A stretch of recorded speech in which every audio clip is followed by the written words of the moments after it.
This business podcast, the Two Business Guys Mastermind, uncovers for you secrets and share tips and tricks to entrepreneurship as they mastermind on how to have startup, operational, and overall business success so that you can go on to get better results. Enjoy. Hustle and grind and still behind? We understand. Listen in as the Two Business Guys Mastermind on how to not only get your hustle on, your grind on, but get from being behind. Enjoy. So everybody, we're going to be having a good conversation with you today. We're going to be talking about why do you hustle and grind and still behind? Right now, John and I, we probably in our lives have suffered from this, and if we're going to be totally transparent with you, we'd admit it to you, right? But we're successful business people and we don't want to admit that. But hustling, are you still out there hustling, grinding, and still behind? And that's what we want to talk about. Now, John and I off camera, we were talking about a recent test that I took. I took a Kobe test. And in this test, it showed you, hey, these are some areas that you're really, really good at. But what are you doing messing around in the area that shows your least competence in, right? And that might be getting to the crux of why we hustle and grind and are still behind. Is we're doing those things that we have no business doing based on our skill set, based on our interest level, right? So we're just over there messing around and not getting things done. So when we talk about, hustle and grind and you're still behind, we wanted to really come on and say, stop that. First of all, cut that out, and then offer some things that we know from our own experiences, some things that we've done and probably still do sometimes, right? John probably shouldn't be making one phone call to figure out the production of the sock because, somebody should be doing that. And you should be doing everything on other areas that seem to get and move the needle, right? John, talk to us about that, man, because we need it today. Absolutely. And it seems like as business owners, especially if we've worked in the 9-to-5, the traditional space before, that we equate just time spent doing something, so twiddling your thumbs, as production, where it does not. So in a 9-to-5, you get paid if you're taking breaks or if you're dilly-dallying around. But when you are an entrepreneur, you're dependent on yourself, so you cannot succumb to those types of temptations, because if you find yourself veering off into something that isn't going to make you money or get you to where you need to be to sell to a customer or client or whatnot, then you probably shouldn't be doing it. And we business owners try to do everything. A lot of small business owners do. They refuse to outsource. You and I have talked about outsourcing a number of times. Graphic design. There are a number of websites that you can hire contractors to do graphic design, copyright, anything that you want, and utilizing those types of talents. The other thing too, a lot of business owners spend a lot of time on, and they still don't get it right, is bookkeeping. You figure with depreciation and interest paid and those types of things, a lot of entrepreneurs are missing that. And the reason they're missing that is because they're not accountants, and accounting laws change constantly. So having a bookkeeper and having someone go through that information is going to free you up so you can focus on the core of your business and in doing what it is you were meant to do. whether that's out selling or whether that's R&D for your product. But you shouldn't be, unless you are an accountant or a bookkeeper, you shouldn't be doing your own accounting or bookkeeping. Yeah. And it's the same thing with contracts too. You got business owners who fail to go to an attorney to have contracts or partnership agreements written up. And what we find is a lot of times uh, those contracts become disputed, and they're not even within the legal framework of the state that they're operating in. So it would have been better for them to pay a couple $1,000s to go to an attorney, and they could have been freed up in the meantime to do what it is that their business is in business to do. Oh wow. Do what your business is, what you're in business to do. Right. And I was doing a walk and talk. I like to take a walk, and typically I'll take my handy little recorder with me, right? Because I used to just load up my phone and it was just files were just getting crazy big. Right. So, and on one of the talks, and I'll take my index cards with me that I take notes from throughout the week, throughout the month, and just start looking at them and then start talking about them. And one of the cards I was reading from one of the books that I love to read, and it's the guy in there. He says something key. He says, you know, we concentrate on areas, and we don't know why we do this, but we're drawn to the areas that don't make any sense. It's almost as if that's a hole right there, and I have to be the one that fills that hole, right? And I have all these other areas that's good, has no holes, no no cracks or anything like that. But I'm going to ignore those, and you go right to that hole. And I can tell you from doing speeches and stuff, you're always looking at the person in the audience and shaking their head no. Everybody else could be kind of going, yeah, we're really with you. And you're looking at the one, two people that are shaking their head no. It's like we're drawn to the negative. We magnify it. We magnify it, Yep. right? Now, we want you guys out there doing good, successful business. We talk about that. This is what we do. This is why we put the show together. This is why we mastermind on this stuff, right? And I think one of the ways to help you pull yourself out of that is, again, we setting goals. We say this, I don't know, probably every podcast that we do, setting goals and having a plan.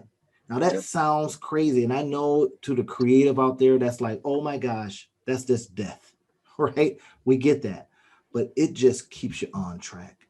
When you know that on Mondays I'm going to do this, on Tuesdays this is what happens.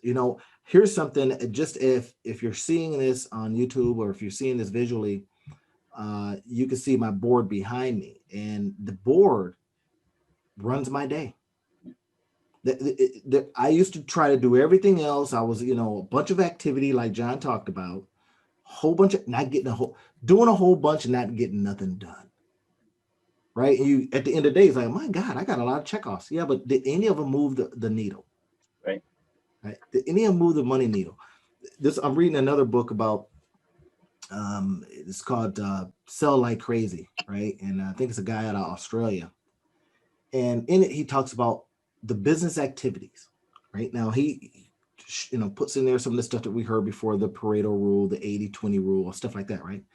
But then he says, quite frankly, he says 4%, this is what I'm going to quote him, 4% of your activities create 60% of the revenue in your business. Right? So he had a list. He says all the things that he does: checking emails, writing copy, speaking with clients, having meetings, creating Facebook ads, checking stats. And I counted he had like 20 different things that he was doing. These are all business activities. Okay, fair enough. But then he says, here are the ones that are the revenue producing activities. The revenue producing activities came to 4%. It was not a lot of them. Let me see if I can pull it up real quick. So those were revenues. It was writing sales copy, coming up with offers and promotions, creating sales funnels, shooting videos, doing webinars, scheming, and plotting. Right now, when we hear scheming, typically if it's somebody from England and stuff, they use scheme. That's not a bad word, right? We use scheme. It's like, oh my God, what are they doing? but scheming and plotting. In other words, coming up with stuff, ideating, right? And I know John and I, we're both ideators, right? We can sit in a room with some material and come up with all kinds of stuff, right? And there's nothing wrong with that. But when we find ourselves going to the areas that we're not great at, that we shouldn't be doing, that are revenue generating for your business, and we're gonna be talking about a lot about that, revenue generating for your business. This is what we have to pull ourselves from, and we got to do it. Having a plan is going to help you. Like, I look at the board and I said, there's one thing that I had on my board today, and because I have a this month, and I have a this week, and then I have a today, and I pull from as things as I get done with one.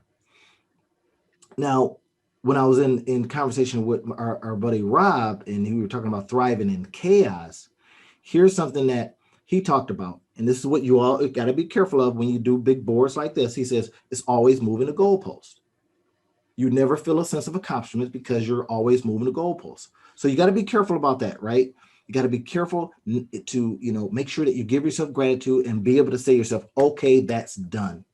So what I write on every little thing, instead of a check mark, I'll write achieved. So you can look at the board at the end of the day and says achieved, not just done, but achieved. And then I have another little section that says show gratitude for what you did do. Take some time, and for me, it's like, I'm proud of you. Little things like that. You were enough today. You are enough. Little things that you kind of have to constantly iterate to yourself, so that you know that the work that you put in move the needle. And then one last thing that I put up there is, what didn't work? Does this still serve you? And a big one, John, that I'm telling you, this is going to shock a couple of people out there because I'm a part of this club, and it's going to come as a shock to you. But the 4 a.m. club, I'm quitting the 4 a.m. club because it's just not serving me anymore. And this is when I worked full-time job, the 4 a.m. club served me. I could get up early, quiet, get stuff done. But this is what I'm finding now as I started getting a little older. It's about energy management, not just time management. And I know Rob, he talks about in his Thriving in Chaos course, he talks about time mastery. You want to get to time mastery. But energy management is, are you sleepy at 10? And now you're wiped out? I kept finding that although I was able to get a goo gobs done, and you guys hear me talk about this all the time, goo gobs done from 4 to whatever, I'm wiped out at a certain time. 2 reasons. Why? You've worked a full day, right? Sometimes you 9 to 5. Guess what? 5 is 8 hours. Where if you're getting up early, 4 a.m., 3 a.m., stuff like that, your 8 hours is at 11 and 12. And you're going, why am I so darn tired? And it just doesn't seem to work. I tried napping. I tried all kinds of stuff. Now when you're napping, your day's all messed up, right? You get up, you're groggy for a half hour. So it's starting to mess with your productivity. So I says, I'm not sure if this approach is serving me anymore. And I had to literally review it and go, is it time to stop the 4 a.m. club? And I think this is a personality thing as well, a personal bent, because I found when I'm at my best, I do have a nap integrated into my day. It's not, more than 45 minutes because you don't want to go into that deep sleep, but it's just recharging your battery a little bit so you can get, through that next part of the day with energy. So at 2 o'clock or 3 o'clock, you're not feeling sluggish. Yeah. But like you said, it goes back to this hustle and grind and still behind. We're filling in the small gaps. We're saying, okay, I just got to go toward this thing. And it just wasn't working. What will happen? I'll give you an example, guys. And you got see if this sounds familiar to you out there.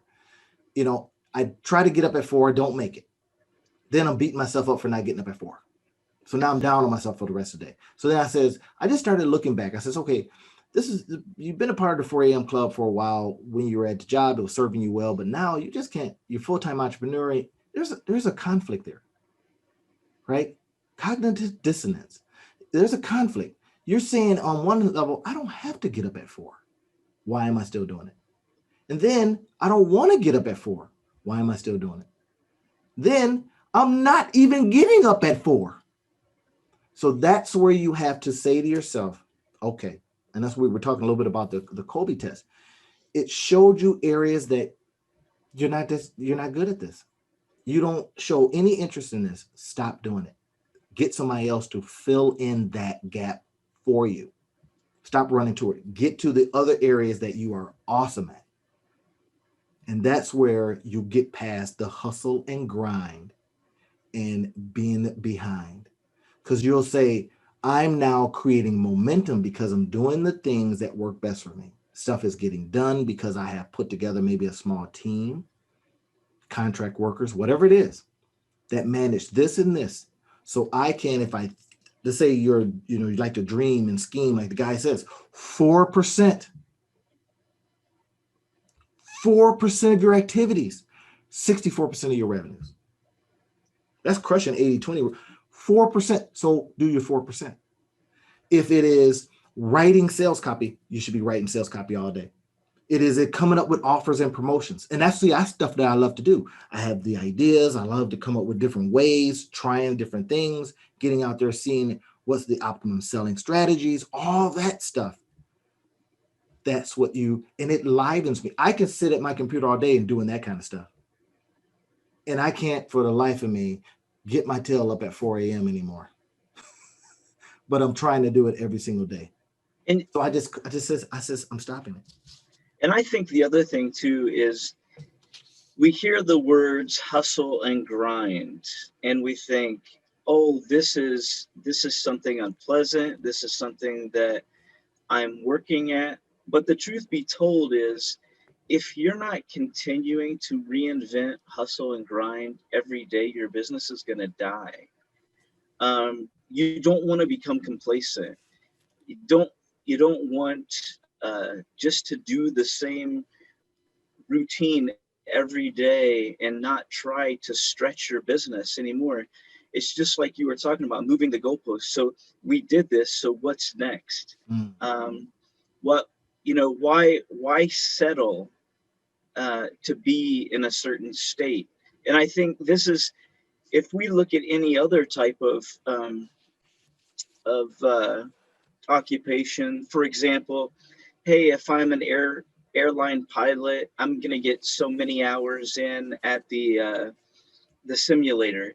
Well, we know the best pilots spend a lot more than that on the simulator. We know that athletes, we know that athletes work out and whatnot, but we know the best athletes, they're shooting free throws when everybody's still sleeping, like Kobe Bryant used to do, getting up at 6 a.m. He was shooting free throws for a couple hours. And it's the things, you're always hustling, grind. You can be at the top of your game, but if you let yourself become stagnant, and your business is going to fall out from underneath you, because the market shifts, the consumer, we change in what we want.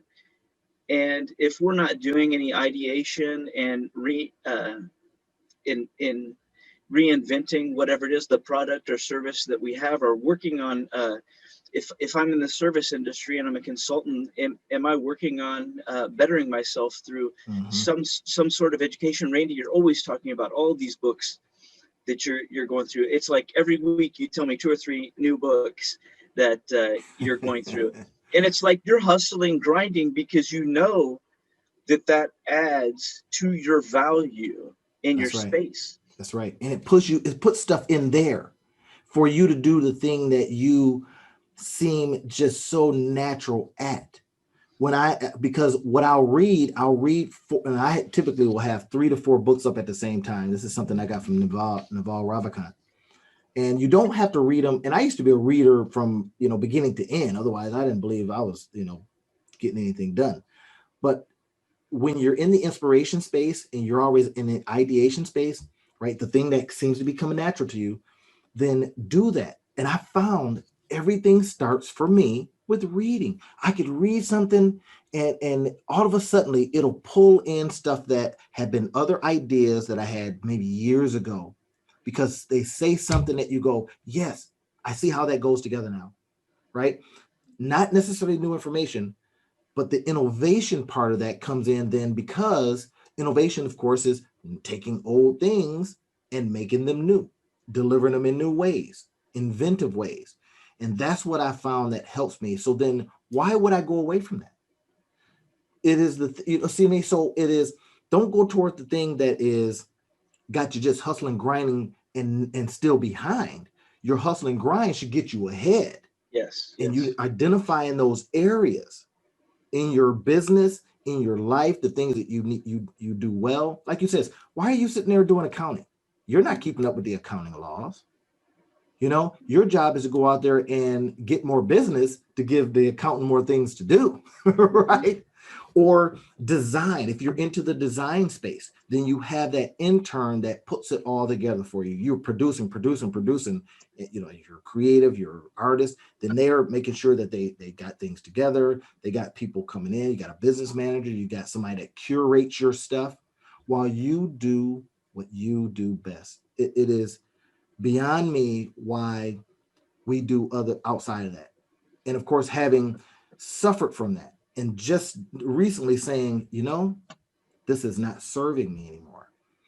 And the truth of the matter is, Randy, we try to justify that as business owners is, why do I want to pay somebody to do that? Right. Right. Well, hold on for a minute. Isn't your time worth something? And if your time is worth something, are you getting the value out Mm. of your time that's best for your company? So if I'm not an accountant and it takes me 5 hours to do something that a CPA would take 2 hours doing, well, there's 3 hours more, and my value isn't as great. I'm still going to have to, at the end of the year, at the end of the quarter, or whatever, I'm going to have a CPA review what I did Mm-hmm. anyway. Mm-hmm.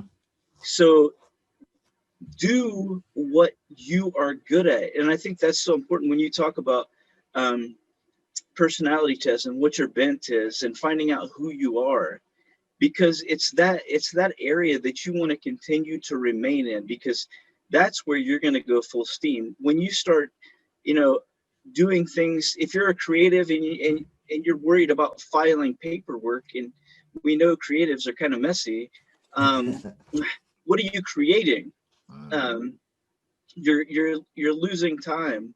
So hire somebody to do that filing for you, because your time, you're selling your creative abilities. And so if you're wasting your 4 or 5 hours in doing this or that, well, that's 4 or 5 hours that you're not creating. You know, and that's so true, man. I got yesterday, I don't know how many, I had so many sales on my Gumroad account yesterday. I lost count. And it's because I started getting back to what makes the most sense. I was doing some stuff that didn't make no sense. I had these products out there and I wasn't selling them because I like creating them, right? And I says, but that isn't the 4% that's going to move the needle. So I did some very specific things to start talking about the products that I had. And next thing I know, boom, boom, boom, sales, sales, sales, sales, sales. Stuff like that, right? It's stuff that you kind of know, but you pull yourself away from. It's like, well, you know, you have this idea that you need to be shoring up these other, activities.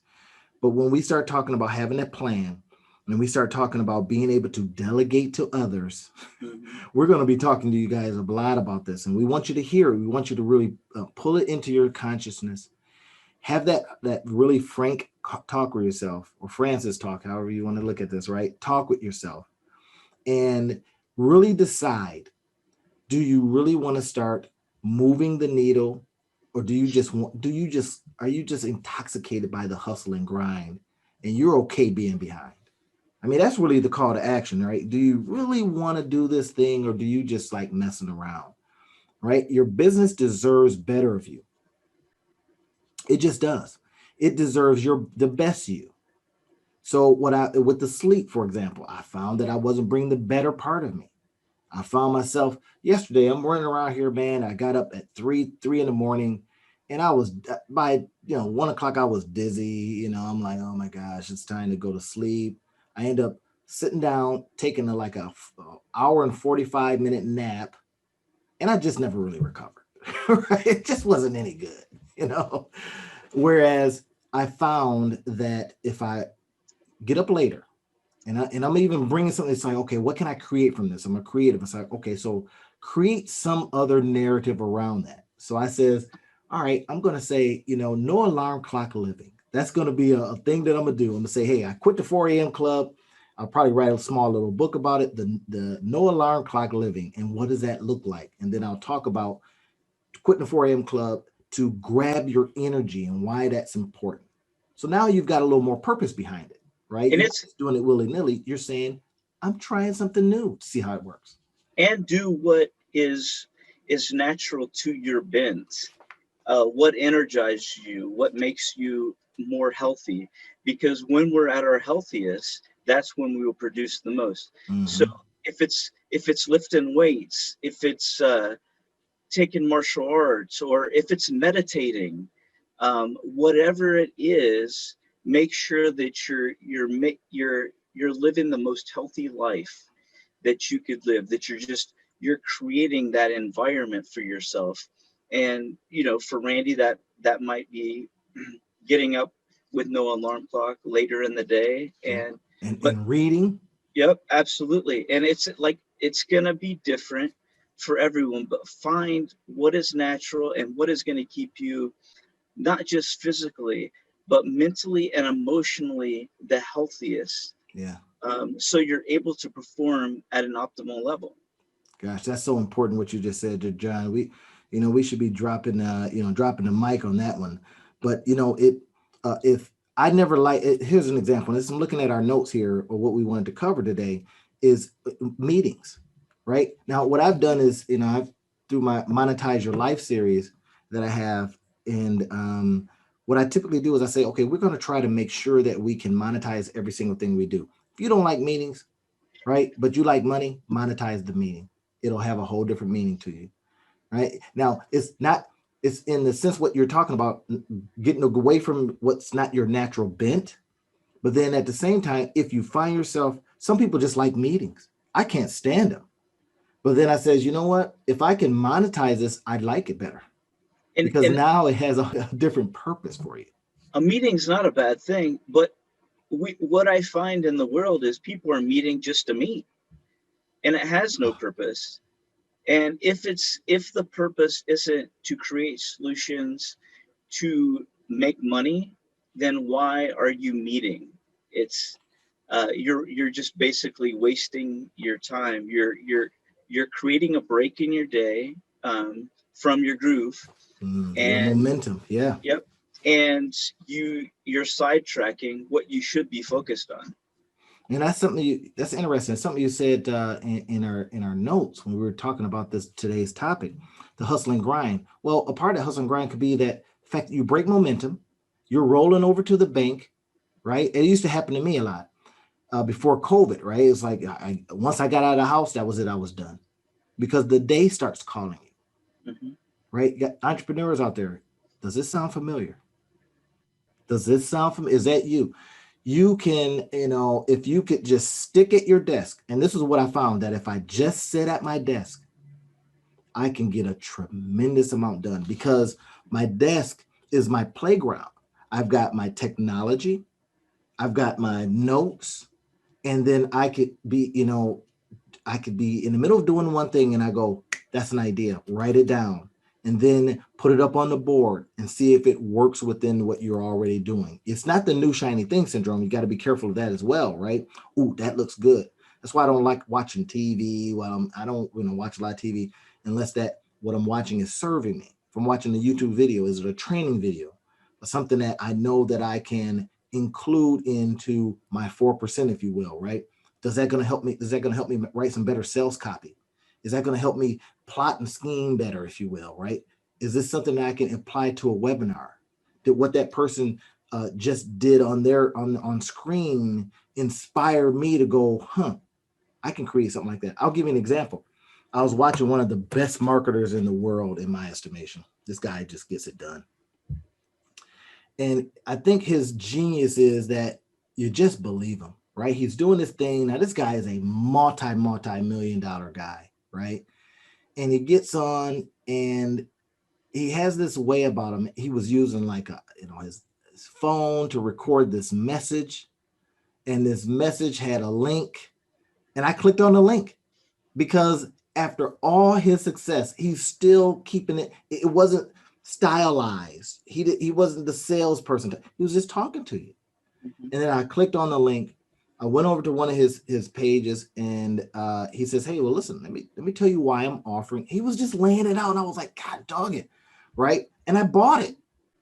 It wasn't a lot of money. He says, "Well, let me tell you why I'm charging this." So I'm inspired by that, and I says, Now this is something I was watching while I was in the office, and I says, "All right, so what did I do?" I says, "Let me see if I can create something that is, because I'm inspired by this, something that will help me in my sales copy, something that will help me in bringing in more clients." So I built something that looked, not like his, but using some of that same systems, right? Some of the style, if you will. And I thought, and it took me no time.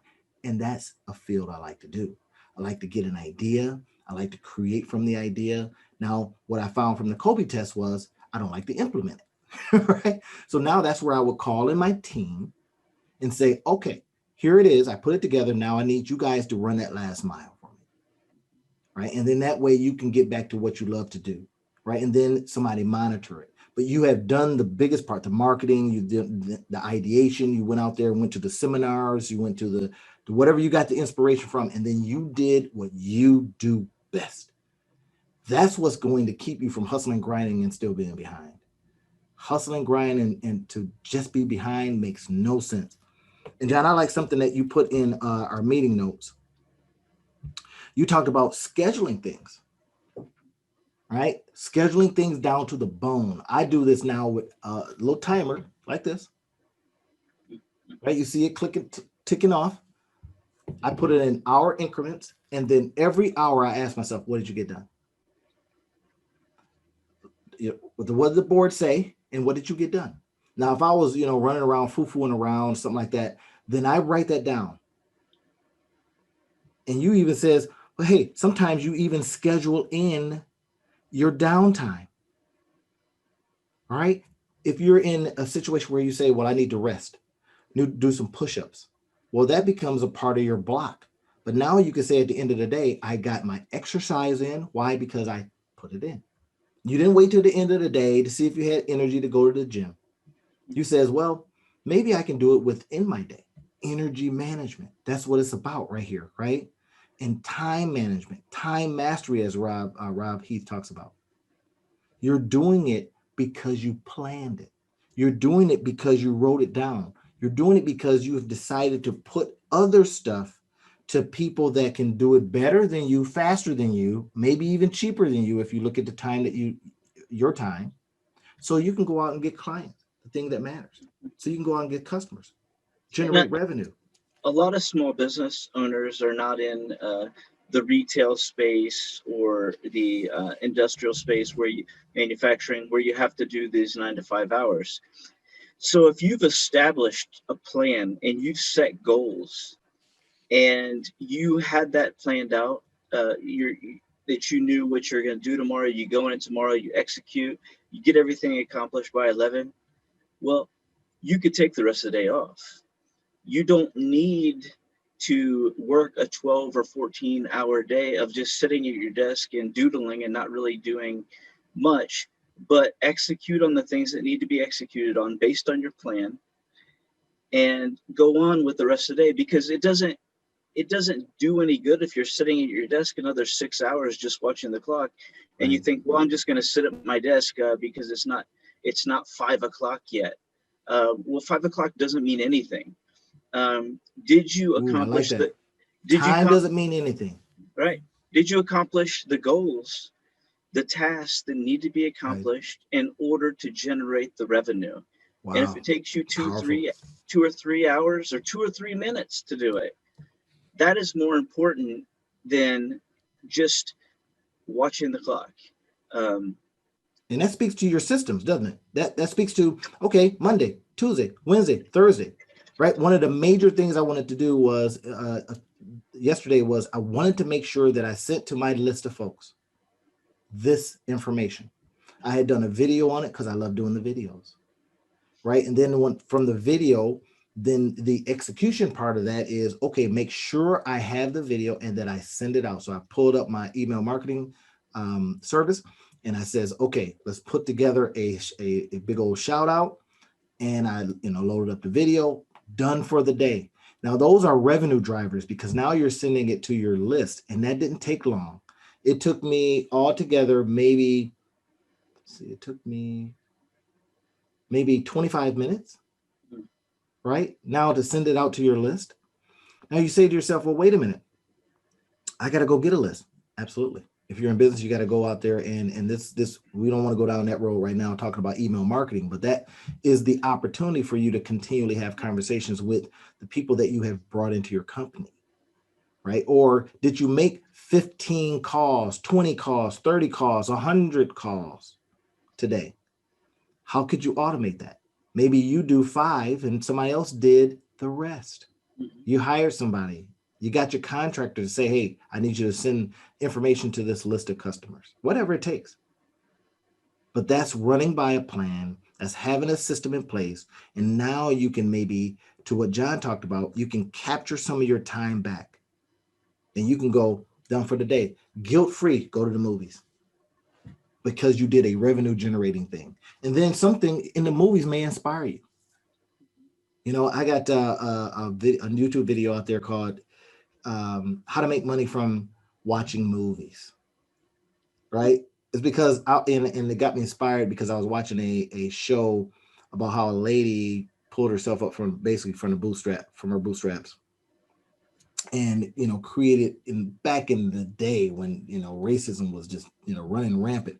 She built $1 million company, and I watched that movie. I got inspired by that, and I took notes on the movie. Right. So then I roll that out, how to make money from watching a movie, because we like watching movies, right? So, but what I really just said is you're not wasting time anymore. To one of John's point, you're not wasting time. You're now letting time work for you. You're leveraging it, and I talk a lot about that in my Monetize Your Life system, and all the series that I roll out from that is how to do those things, because we kind of feel that I could be doing more. Right? I could be doing more. Yes, you could. Sure, you could. But once you get the system, then you understand how to do more. And as you listen to what John and I are saying, is that did you have a plan for that day? And then did you roll it into your system so that activity now is serving you? Whatever it is now serving you. Your life has a whole different purpose now. This is what we really wanted to talk with you guys about. We did, we wanted to get on you a little bit. We wanted to kind of light a fire underneath you a little bit, right? And I wanted to explain where this comes from. It comes from some of my own pain. And John can attest to this, having, worked multiple businesses, having, sold these businesses, understanding that one of the driving forces, I can tell you, when I listened to you, when we first met, John, and you were telling me about the business, the pipeline business, and you told me how you went out there and transformed that company. And I was just transfixed. I was amazed by how you were absolutely focused on what was important, making sure your customers were satisfied, making sure that the employees were, and that was your job. And you spent a lot of time at it. And that company transforming, you were able to exit and make some money. God, that was fascinating. How many of us need to do that? We don't even need to recount it here because we actually talked about it before. But John, just really, really quickly, what do you think? What do you think? One or two things that can pull people off of the hustle and grind and still behind merry-go-round? Absolutely. I think number one is setting those benchmarks, knowing what you're going to do and what your goals are.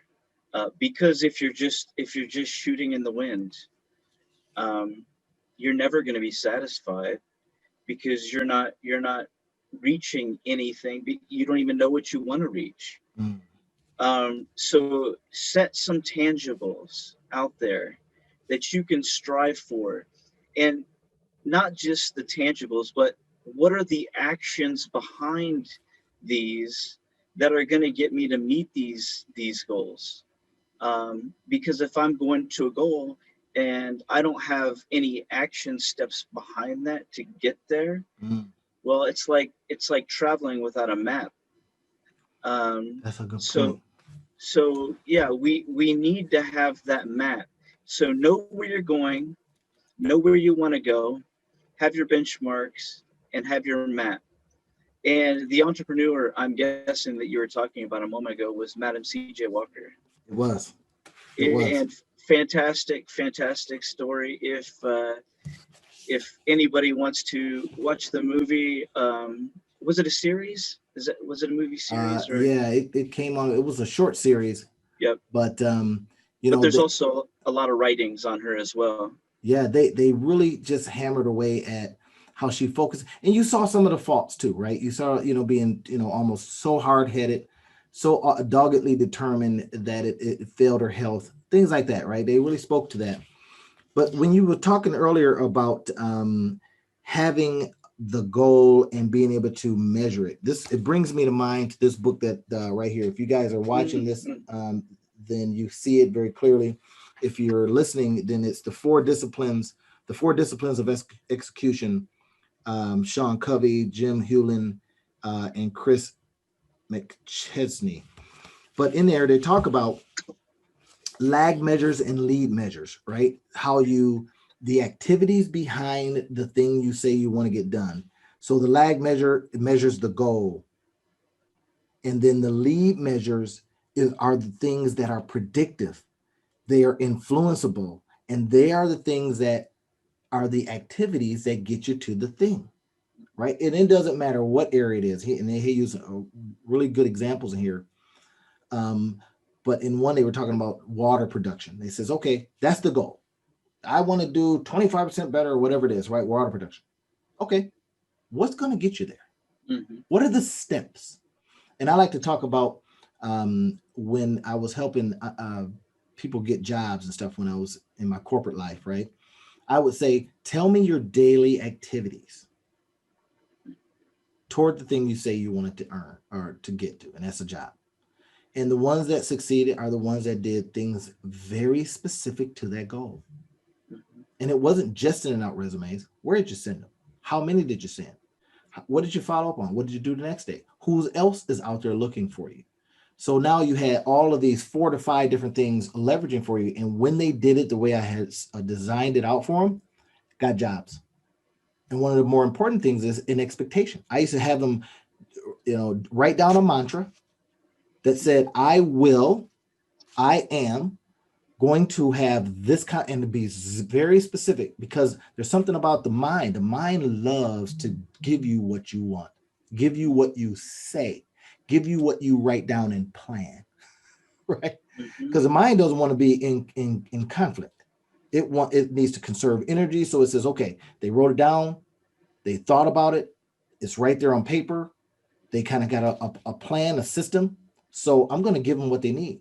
So if you just do those things, then you get that. But first, you got to imagine it. You got to bring it up, right? So now that gets us to, if you're doing all of this other stuff that has nothing to do with the business, right? We talked about that, I think, in our last podcast, then you're not going to get those goals. But if you're doing specific things relative to the goals, the moving the money needle, as the one of the authors talked about, Let- it's going to happen. It is. And one of the things that I want to encourage all of the entrepreneurs to do is we can learn so much about world class athletes. We can learn so much about how they form their day and what they do, the goals that they set, and how they achieve those goals in whatever it is their sport and they're performing. I mean, if Michael Phelps is he's his main thing is the butterfly. I don't know what his main swim is. He's not going to be He's not just going to be freestyling every day. Mm. You know, he's gonna, I mean, his focus is gonna be building the muscles and doing the things that make him better at the butterfly. He And spent 6 hours, to your point. yep. Why he achieved? He put it all in. And I want to talk about LeBron James here in a second, right? I just read something about him that was just amazing. But Michael Phelps spent 6 hours minimum in the water a day. Mm-hmm.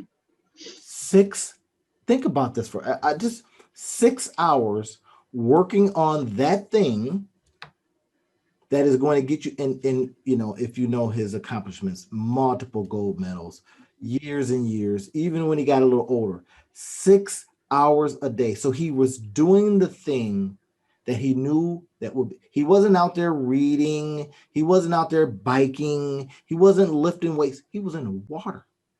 That was the thing that ended up being how he achieved his other things. So that gets us wraps us right back around to our main point. Stop doing things that don't get you to your main thing.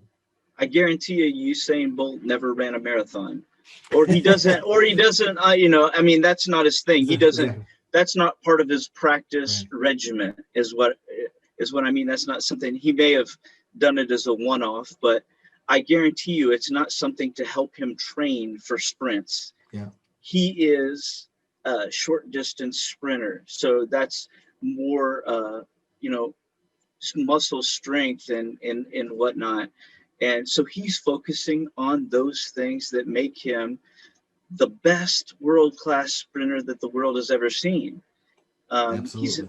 he's not out there running, you know, long distance cross country, Forrest Gump. You know what I mean? Right. No 4 miles for him. And to your point, that's again, you in our notes, you talk about this. Nothing happens on its own, right? You got to get to it. And I love this story about LeBron James. Now, this guy is 35 years old, I think 35, and just won his fourth championship with his third team. Now, we can say to ourselves, well, it's the team, the organization that had third team, fourth championship. Now, think about that for a minute. If that doesn't tell you it's the guy, I don't know what does. But now we say, well, how did that happen? He's just tall. He's no. I read the other day and literally watched something that he spends $1.5 million on his body. Mm. Now, 1.5 million, we're thinking, oh my gosh, that's just incredible. Absolutely. Because in the video that they were talking about this, it says, because he realizes you keep the main thing. And if it's his accomplishments, his court activities that have, you know, spawned all of these other opportunities for him. He's worth, you know, hundreds of millions of dollars now. It makes sense to take care of that. It makes sense to focus on that. So, and they showed the things, you know, hyperbaric chambers, things that help reduce inflammation, his chefs to help make sure that he eats well, because he is honing the craft, but he's honing the thing that he brings to the craft. So on you with your business, entrepreneurs, are you taking care of the things? Are you honing the craft that takes care of the rest? That's what we're talking about when we say your business deserves better of you. You get that? Your business deserves better of you. It deserves your time and attention, yes, but your time, talents, and attention on the areas that you know will move the needle. But when I heard that, John, $1.5 million, and this guy would have, like, they showed one that he wrapped his legs so that it would cool them and it would reduce inflammation. He had a point where he had a back problem. I remember this. I think he was in Cleveland at the time. He came down wrong. Then he had somebody come in and show him how to jump and land in a way that didn't put a lot of pressure on his body. Because that's 6 feet 8 inches of something coming down on some little feet. So he would land a certain way, tap and move, right? All of these kind of things that he is spending time and money and attention to, because that was the main thing. And he's not just a pro athlete. there are a lot of pro athletes out there, and we have to think about, just to get to that stage, just to get to that point of being a pro athlete, you have to have spectacular talents and gifts and whatnot. But this guy is the best of the best that ever lived. And this is teaching us something. He is focusing on the thing that gets him those championships, and that is his body. If his body is all broken down, he's got arthritis and different things like that, he knows that, hey, I'm I'm not going to be as good as I once was when I was on the court. Right. But he's doing everything that he can to keep his body in optimal shape, in That's the it. best working condition, because he knows.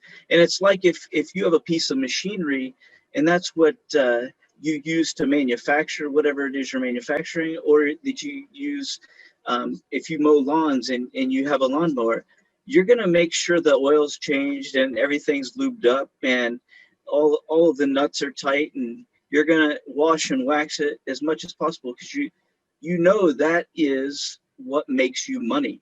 That's it. If you're sales, stop, going out cutting the grass. If you're sales, stop doing accounting. If you're, in accounting, stop doing sales. I mean, this is concentrating on the areas, and it gets back to like the Kobe test, right? When you can take that Kobe test and you can find these things out and you go, wow, I shouldn't be doing these things.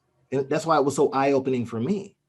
And that's why it made me just hone in some stuff and ask questions of what is it that I'm doing that's just not serving me anymore, right? What is it that I find myself running away from more often than not? Getting up at 4 a.m., right? What do I find myself getting down on myself, right? That's your mental health about. Stop those things.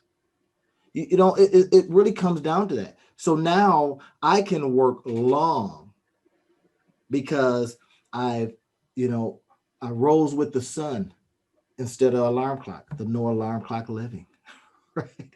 I rose up when my body says, let's go, as opposed to, oh, the clock is off. I couldn't believe this, you're dragging out of bed. When you wake up, when your body says, I've had enough, and you get up, it does amazing things for you, right? It's happier. I mean, I used to, when my wife would, and now I'm having her open up the blinds before she leaves for the day. Because when the sun gets up and my body says, okay, that's enough, I find myself waking up smiling. Not 4 in the morning, it's dark, and and I understand 4 a.m. clubbers out there. I apologize. I just gotta leave. It's not serving me anymore. For some other people, it might serve them because they got a busy life. They got a house full of people, you know what I mean? And they can't get their time. So 4 a.m. may serve them. But in my life, it's not serving me anymore. So that's where you're adjusting, adapting, like any business should. You're making sure that the thing you're bringing to the business is working at its optimal level. John, if that's taking a nap, okay. We don't need to, dry those carbohydrates in our mouth at 12 noon. We could take a nap at 12 noon. And even, like, to speak to your point, I hope that you don't mind that I bring this up, but you had mentioned how you swore off sugar, Mm, because you know how that affects your body, and you want to be, at the most optimal level that you can be. You absolutely. don't want a cloudy brain, um, because sugar messes with you. And so these are things that you're doing, and you loved your mocha. What was it? The matcha Oh tea, man, matcha. matcha tea latte from Starbucks. I can, if we got another 30 minutes, we can talk about that. But and this is what I found. The matcha tea lattes were just pile driving, too much sugar into my body. It just was. It was also caffeine.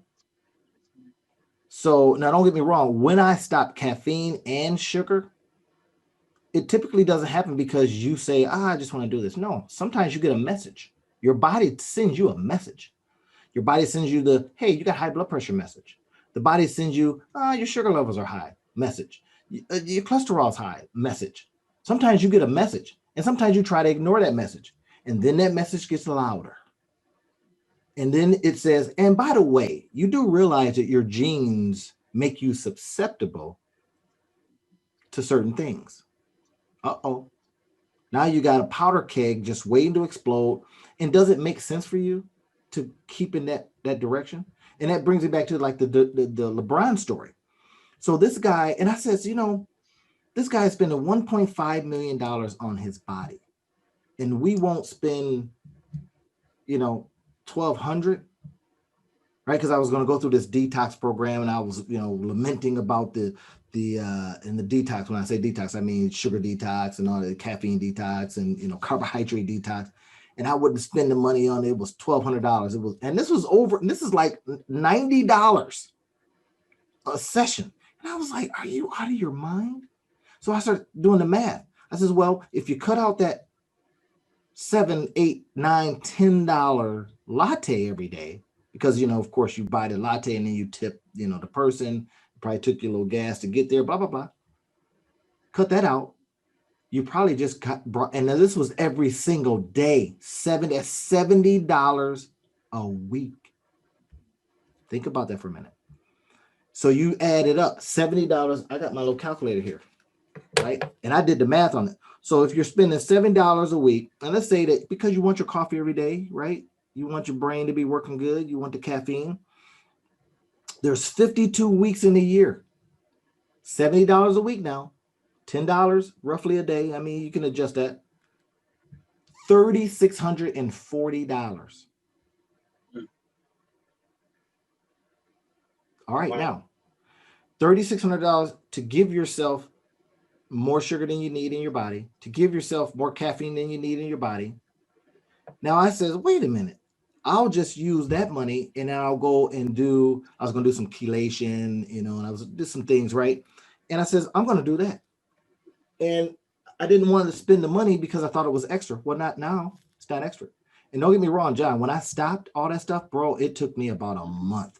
I was no good. I had no energy. My body was like, what is going on? I was dizzy for a while, but I got over it. Right? I got over it. You did. Now I feel great. You sacrificed. So because you knew ultimately, it's just like anything. If we start an exercise routine or whatnot, it's in the beginning, it's torture. But eventually we're building those muscles.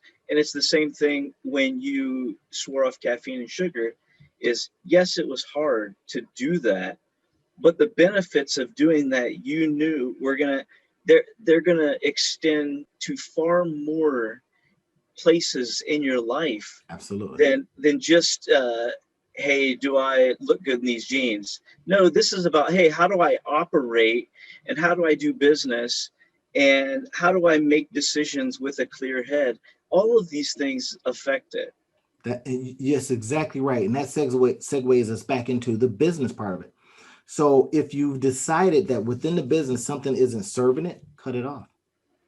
And you have to be, John and I off screen and off mic, we were talking about some people that we had to recently let go. And these are some contractors, right? So it's not, you don't have the same, necessarily, you may not have the same emotional attachment that you would to an employee that you might have to see at, your local grocery store, but it still is an emotional release. It's still letting some income taking some income out of somebody's pocket. But if the employee isn't serving you or your business, or they just, they got other interests, whatever it is, we have to be cognizant of that. And we have to be kind to our business and cut them off. Now, I was going to say ruthless. We got to be, no, I don't want to use words like that. But we have to be cognizant and kind enough to our business to say, that's not serving you business. They're not serving you business. And I need to do this. They're not helping me. I had to do too much training, stuff like that. As opposed to, now, is that probably your fault? Yeah, because you picked them wrong. Right. And I can tell you in this one last situation, I can tell you why I was excited to pick her. And it was because of her resume, the way she sent her resume, the way she found me on LinkedIn, that showed initiative. But I needed somebody with marketing experience. And I fell in love with the fact that they went above and beyond to get themselves in front of me. That's good if you maybe want to put that person on sales. but I didn't need a salesperson. I needed somebody to be on the marketing side, be able to take things that I did, understand it enough to go, oh yeah, I know exactly where to put this. Boom. And I fell in love with other things. These are some of the stuff these are some of the things that you're going to have to ask yourself of your business and of yourself. How are you bringing the things to your business? That's the main thing in this particular case, right? How are you bringing that to your business, and is it serving you? Mhm. Right? If it's not, cut it off and get that thing back in there that is serving you, so that you don't have to now go do the work. But it again goes back to, do you have a system? Mhm.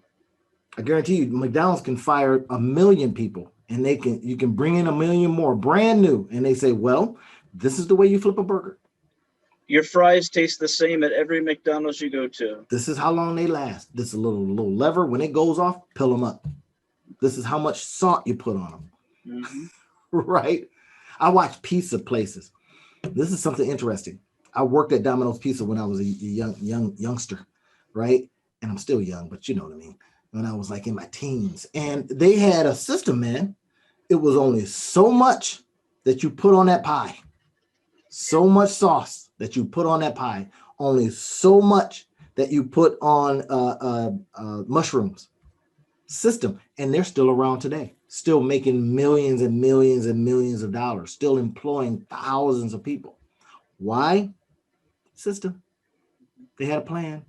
They executed on the plan.